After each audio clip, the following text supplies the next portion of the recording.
Hello movie lovers, ಒಂದು gangster ಡ್ರಾಮಾನ ನಮ್ಮ ನೇಟಿವಿಟಿಗೆ ಎಷ್ಟು ಬ್ಯೂಟಿಫುಲ್ ಆಗಿ ತಗೊಂಬರ್ಬೋದು ಅನ್ನೋದನ್ನ ಈ ಮೂವಿ ಮೇಕರ್ಸ್ಗಳು ಒಳ್ಳೆ ಪ್ರಯತ್ನ ಮಾಡಿದ್ದಾರೆ ಅಂತ ಅನ್ಬೋದು. ಹ್ಯಾಂಡ್ಸ್ ಆಫ್ ಹೇಳ್ಬೋದು ದುನಿಯಾ ವಿಜಯ್ ಸರ್ ಅವರಿಗೆ, ರೈಟರ್ ಆ್ಯಂಡ್ ಡೈರೆಕ್ಟರ್ ಬೈ ಈ ಮೂವಿಗೆ. ಹಾಗೆ ಈ ಮೂವಿ ಹೆಸರು ಭೀಮಾ ಅಂತ. ಭೀಮಾ ಮೂವಿನ ನೋಡ್ಕೊಂಬಂದೆ. ನೋಡ್ದಾದ್ಮೇಲೆ ನನಗೇನು ಇಷ್ಟ ಆಯಿತು, ಏನು ಕಷ್ಟ ಆಯಿತು ಅನ್ನೋದನ್ನೆಲ್ಲ ಈ ರಿವ್ಯೂಲಿ ತಿಳಿಸ್ಕೊಡ್ತೀನಿ. ರಿವ್ಯೂಕ್ಕಿಂತ ಮುಂಚೆ ನನ್ನ ವೀಡಿಯೋಸ್ಗಳು ನಿಮ್ಗೆ ಇಷ್ಟ ಆಗ್ತಾಯಿದೆ, ಈ ರಿವ್ಯೂ ನಿಮಗೆ ಆನೆಸ್ಟ್ ಅಂತಾರೆ, ಈ ವಿಡಿಯೋಗೊಂದು ಲೈಕ್ ಮಾಡಿ, ಹಾಗೆ ನನ್ನ ಚಾನಲ್ನ ಸಬ್ಸ್ಕ್ರೈಬ್ ಮಾಡಿ, ಮತ್ತು ಬೆಲ್ ನೋಟಿಫಿಕೇಶನ್ ಆನ್ ಮಾಡಿ.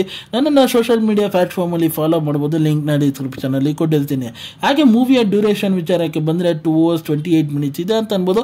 ಹಾಗೆ ಮೂವಿಯ ಒನ್ ಲೈನರ್ ಸ್ಟೋರಿ ವಿಚಾರಕ್ಕೆ ಬಂದರೆ, ಡ್ರ್ಯಾಗರ್ ಮಂಜು ಒಂದು ಡ್ರಗ್ ಮಾಫಿಯಾ ಮಾಡ್ತಾ ಇರ್ತಾರೆ ಅಂತ ಅನ್ಬೋದು. ಈಗಿನ ಯೂತ್ಸ್ಗಳಿಗೆಲ್ಲ ಒಂದು ಡ್ರಗ್ ಸಪ್ಲೈನ ನಡೆಸ್ತಾ ಇರ್ತಾರೆ. ಆದರೆ ಭೀಮಾ ಇದನ್ನ ಹೇಗಾರ ಬೇಕು, ಈ ಡ್ರ್ಯಾಗರ್ ಮಂಜುಗೆ ಏನಾರು ಒಂದು ಗತಿ ಕಾಣಿಸ್ಬೇಕು. ಹಾಗೆ ಡ್ರ್ಯಾಗರ್ ಮಂಜುಗೂ ಭೀಮಾಗೂ ನಡುವೆ ಇರೋ ಆ ವೈರತ್ವ ಹೇಗೆ, ಅಲ್ಲಿ ಎದ್ಲಿಂದ ಸ್ಟಾರ್ಟ್ ಆಗಿತ್ತು, ಹಾಗೆ ಈ ಭೀಮಾ ಈ ಡ್ರಗ್ ಮಾಫಿಯಾನ ತಡೆ ಕಟ್ತಾರ, ಇಲ್ಲ ಏನಾಗುತ್ತೆ ಕಥೆಯಲ್ಲಿ ಟ್ವಿಸ್ಟ್ ಆ್ಯಂಡ್ ಟರ್ನ್ಸ್ಗಳು ಅನ್ನೋದನ್ನೆಲ್ಲ ನೀವು ತಿಳ್ಕೊಬೇಕಂದ್ರೆ ಈ ಮೂವಿನ ಹೋಗಿ ನೋಡಬೇಕು. ಹಾಗೆ ಮೂವಿಯ ವಿಚಾರಕ್ಕೆ ಬಂದರೆ, ಬ್ಯಾಂಗ್ಳೂರಲ್ಲಿ ಅಂಡರ್ವರ್ಲ್ಡ್ ಗ್ಯಾಂಗ್ಸ್ಗಳು ಹೇಗೆ ವರ್ಕ್ ಮಾಡ್ತವೆ, ಹಾಗೆ ಭೀಮನ ಕ್ಯಾರೆಕ್ಟರ್ನ ಇಂಟ್ರೊಡ್ಯೂಸ್ ಮಾಡಿರೋ ವಿಧಾನ ಆಗಲಿ, ಆ ಗಲ್ಲಿಯಲ್ಲಿ ಹೇಗೆ ಡ್ರಗ್ಸ್ಗಳು ಸಪ್ಲೈ ಆಗುತ್ತೆ, ಡ್ರಗ್ಸ್ ಮಾಫಿಯಾ ಹೇಗೆ ಸ್ಟಾರ್ಟ್ ಆಗುತ್ತೆ, ಅಲ್ಲಿಂದ ನಮ್ಮ ಡ್ರ್ಯಾಗರ್ ಮಂಜು ಕ್ಯಾರೆಕ್ಟರ್ನ ಇಂಟ್ರೊಡ್ಯೂಸ್ ಮಾಡಿರೋದಾಗ್ಲಿ, ಅವರ ಗ್ಯಾಂಗ್ಗಳನ್ನ ಒಂದು ವಿವರಣೆ, ಡ್ರ್ಯಾಗರ್ ಮಂಜುಗೂ ಭೀಮಾಗೂ ಹುಟ್ಟಿರೋ ಒಂದು ವೈರತ್ವನ, ಅದರ ಜೊತೆ ಒಂದು ಪೊಲಿಟಿಕಲ್ ಆ್ಯಂಗಲ್ಲು, ಹಾಗೆ ಒಂದು ಪೊಲೀಸ್ ತನಿಖೆಯ ಶೈಲಿ, ಪೊಲೀಸ್ ಟ್ರೀಟ್ಮೆಂಟ್ಗಳು ಹೇಗಿರುತ್ತೆ ಅನ್ನೋದನ್ನ ಕ್ಲೀನಾಗಿ ಎಸ್ಟಾಬ್ಲಿಷ್ ಮಾಡಿಕೊಂಡು ಫಸ್ಟ್ ಹಾಫ್ ಅಲ್ಲಿ ಹೋಗ್ತಾರೆ ಅಂತ ಅನ್ಬೋದು.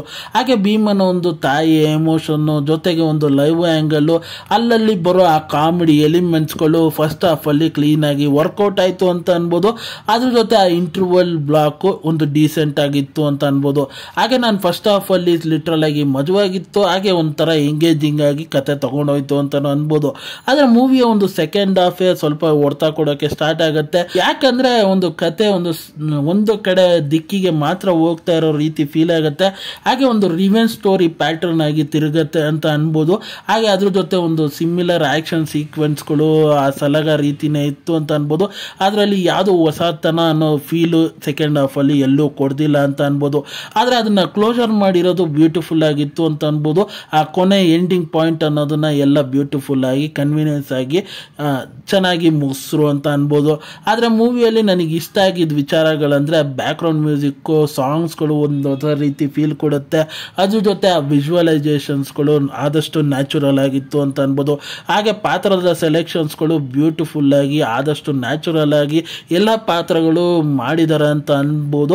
ಎಸ್ಪೆಷಲಿ ಆ ಡ್ರಗ್ಸ್ಗೆ ಅಡಿಕ್ಟ್ ಆಗಿರೋ ಹುಡುಗರನ್ನ ಹೇಗೆ ನ್ಯಾಚುರಲ್ ಆಗಿ ಮಾಡಿರೋದಾಗ್ಲಿ, ಹಾಗೆ ನಮ್ಮ ಡ್ರ್ಯಾಗರ್ ಮಂಜು ಕ್ಯಾರೆಕ್ಟ್ರು ಅವರು ನ್ಯಾಚುರಲ್ ಆಗಿತ್ತು. ಹಾಗೆ ನಮ್ಮ ದುನಿಯಾ ವಿಜಯ್ ಸರ್ ಅವರು ಆದಷ್ಟು ನ್ಯಾಚುರಲ್ ಆಗಿ ಫೀಲ್ ಕೊಡ್ತಾ ಇದ್ರು. ಹಾಗೆ ಆ ಪೊಲೀಸ್ ಆಫೀಸರ್ನ ಕ್ಯಾರೆಕ್ಟ್ರು ಸಖತ್ ನ್ಯಾಚುರಲ್ ಆಗಿತ್ತು ಅಂತ ಅನ್ಬೋದು. ಹಾಗೆ ಸಪೋರ್ಟಿಂಗ್ ರೋಲ್ಸ್ಗಳು ಅವ್ರು ಕೊಟ್ಟಿರೋ ಪಾತ್ರನ ಚೆನ್ನಾಗಿ ಜಸ್ಟಿಫೈ ಮಾಡ್ರು ಅಂತ ಅನ್ಬೋದು. ಹಾಗೆ ಮೂವಿಯ ಡೈಲಾಗ್ಸ್ ವಿಚಾರಕ್ಕೆ ಬಂದರೆ, ಕೆಲವೊಂದು ಭಾಗದಲ್ಲಿ ಡೈಲಾಗ್ ಇಷ್ಟ ಆಗುತ್ತೆ, ಕೆಲವೊಂದು ಭಾಗದಲ್ಲಿ ಇದೇನಿದು ಈ ಥರ ಇದೆಯಲ್ಲ ಅನ್ನೋ ರೀತಿನೂ ಅನಿಸುತ್ತೆ ಅಂತ ಅನ್ಬೋದು. ಅದೊಂದು ಬೇಜಾರಿದೆ. ಅಷ್ಟು ಬಿಟ್ಟರೆ ಅದನ್ನು ಒಂದು ಸ್ವಲ್ಪ ರಿಯಲಿಟಿಕ್ ಟಚ್ ಕೊಡೋಕ್ಕೆ ಪ್ರಯತ್ನ ಮಾಡಿದ್ದಾರೆ.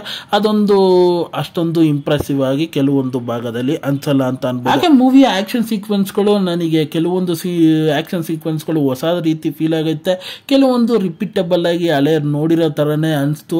ಆ್ಯಕ್ಷನ್ಸ್ಗಳು ಇನ್ನೂ ಸ್ವಲ್ಪ ಇಂಪ್ರೂವ್ಮೆಂಟ್ಸ್ಗಳು ಬೇಕಾಗಿತ್ತು, ಕೆಲವೊಂದು ಆ್ಯಕ್ಷನ್ ಸೀಕ್ವೆನ್ಸ್ಗಳು ಅಂತ ಅನಿಸ್ತು ನನಗೆ ನೋಡ್ತಾ. ಹಾಗೆ ಮೂವಿ ಓವರಾಲ್ ಆಗಿ ಖಂಡಿತ ಒಂದು ಫ್ಯಾಮಿಲಿ ಸಮೇತ ನೋಡುವಂಥ ಮೂವಿ ಅಲ್ಲ, ಆದರೆ ಒಬ್ಬರೇ ಇದ್ದರೆ ಹೋಗಿ ಚೆಕ್ಔಟ್ ಮಾಡಿ ಅಂತ ಹೇಳ್ತೀನಿ. ಹಾಗೆ ಈ ಮೂವಿಗೆ ನನ್ನ ರೇಟಿಂಗ್ ವಿಚಾರಕ್ಕೆ ಬಂದರೆ, ನಾನು 5ಗೆ 3 ಸ್ಟಾರ್ ಕೊಡ್ತೀನಿ ಅಂತ ಅನ್ಬೋದು. ಹಾಗೆ ಈ ರಿವ್ಯೂ ನಿಮಗೆ ಆನೆಸ್ಟ್ ಅನಿಸ್ತಂದರೆ, ಈ ವಿಡಿಯೋ ಇಷ್ಟ ಆಯ್ತು ಅಂದರೆ ಈ ವಿಡಿಯೋಗೊಂದು ಲೈಕ್ ಮಾಡಿ, ಆಗ ನನ್ನ ಚಾನಲ್ನ ಸಬ್ಸ್ಕ್ರೈಬ್ ಮಾಡಿ, ಮತ್ತು ಬೆಲ್ ನೋಟಿಫಿಕೇಶನ್ ಆನ್ ಮಾಡಿ. ನಿಮ್ಮ ಅನಿಸಿಕೆ ಅಭಿಪ್ರಾಯ ಏನಾದರೂ ಕಮೆಂಟ್ ಮೂಲಕ ತಿಳಿಸಿ. ಮತ್ತೆ ಮುಂದಿನ ವಿಡಿಯೋದಲ್ಲಿ ಸಿಗ್ತೀನಿ.